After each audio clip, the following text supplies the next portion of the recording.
Hello, it's Friday. Today's vlog is dedicated to Libya.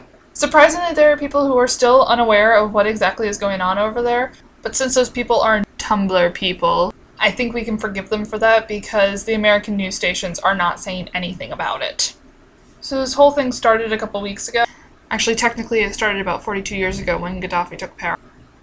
A lawyer who was defending families whose loved ones had been killed under Gaddafi's reign was imprisoned. Following this, peaceful protests were set up, but Gaddafi would have none of that. We've all seen the footage of what happened at these protests. There were rumors that Gaddafi had hired African mercenaries to come and serve him in the event that the Libyan army would not, which happened. Libyan soldiers who refused to fire on their own people were then executed and burned, so the rest of them weren't too keen on serving this duty either. And now some major players in Gaddafi's government have turned to the rebel forces and are helping them.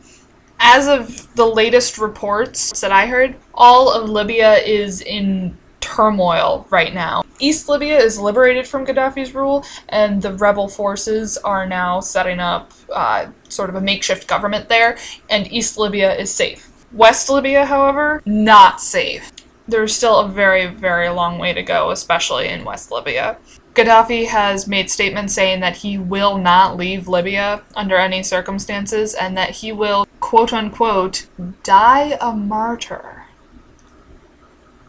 Earlier in the week, most of the world wasn't airing any of this information on their news stations, but in the recent days, BBC has started talking about it, and a couple of American stations have too, especially since President Obama issued a statement saying that he is in support of the rebellion in Libya, and that these people are just trying to live like human beings, which is a right that everyone has.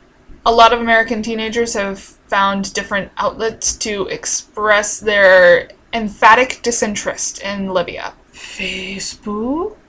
Which is disgusting. It's not a matter of our problem and their problem. It's a matter of we hold these ideals, and if we're not going to fight for them, then they mean nothing. And these ideals don't end at the border. They don't end anywhere. If we do not fight for Libya's freedom, then ours means nothing.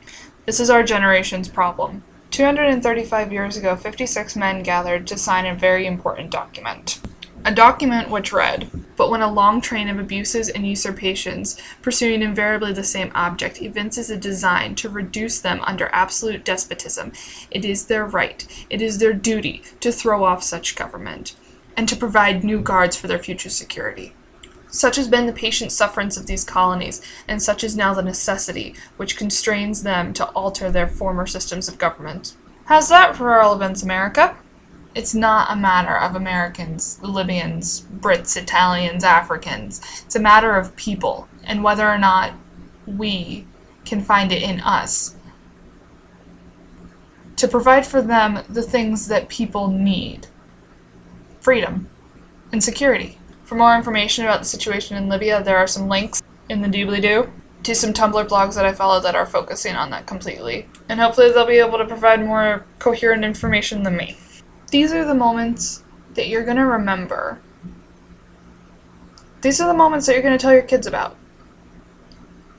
And when you tell your kids about your Holocaust, what do you want to say that you did?